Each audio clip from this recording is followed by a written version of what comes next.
అయ్యప్ప స్వామి ఎలా జన్మించాడో మీకు తెలుసా?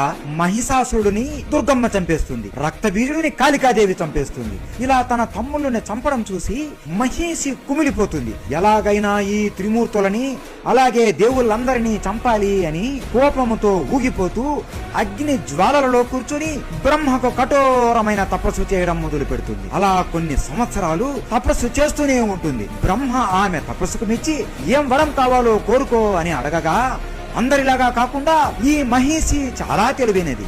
మొదటి కోరిక, నా ఒంటి నుండి నేను కోరుకున్నప్పుడు కోట్లలో రాక్షసులు జన్మించాలి, వారికి నాకన్నా ఎక్కువ శక్తులు ఉండాలి. రెండవ కోరిక, నా మరణం కేవలం భూమి మీదనే అవ్వాలి. మూడవ కోరిక, నా మరణం కేవలం శివుడు మరియు విష్ణువుకు జన్మించిన సంతానం చేతుల్లోనే జరగాలి. అతను అజన్మ బ్రహ్మచారి అయి ఉండాలి, అతనికి కామ కోరికలు కూడా ఉండకూడదు అనే కోరిక కోరుకుంటుంది. బ్రహ్మ కూడా భయపడుతూ తదాస్తు అని వరం ఇస్తాడు. ఇదే సమయంలో భస్మాసురుడు శివుడికి కఠోరమైన తపస్సు చేసి నా చెయ్యి ఎవరి మీద పెట్టినా వారు భస్మం అయిపోవాలి అని వరం కోరుకుంటాడు. శివుడు సరే తదాస్తు అని వరం ఇస్తాడు. ఆ వరం పొందగానే అహంకారంతో శివుడిని భస్మం చేయాలి అని శివుడిని పరుగులు పెట్టిస్తాడు. ఇదంతా విష్ణువు చూసి పార్వతీదేవి అనుగ్రహంతో అందమైన మోహిని రూపంలోకి మారిపోతాడు. అలా మారిపోయి భస్మాసురుడి దగ్గరికి వెళ్లి ఆమె అందంతో అతన్ని మోహింపజేస్తుంది. ఆమె నాట్యం చేస్తూ చేస్తూ తల మీద చెయ్యి పెట్టుకుంటుంది. భస్మాసురుడు కూడా